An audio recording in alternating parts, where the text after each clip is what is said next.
जे एकदम बेजान हल अब बन रहलो पुरानी, अब बन रहलो पुरानी कि भाई बहन काका कहियो, कि भाई बहन काका कहियो।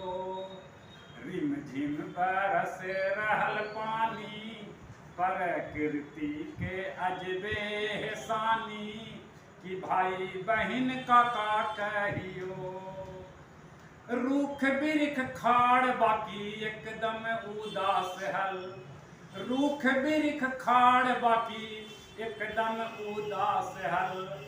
गर्मी से धुपुर धुपुर चल रहल सांस हल, गर्मी से धुपुर धुपुर चल रहल सांस हल। अब चढ़ रहलक जवानी, अब चढ़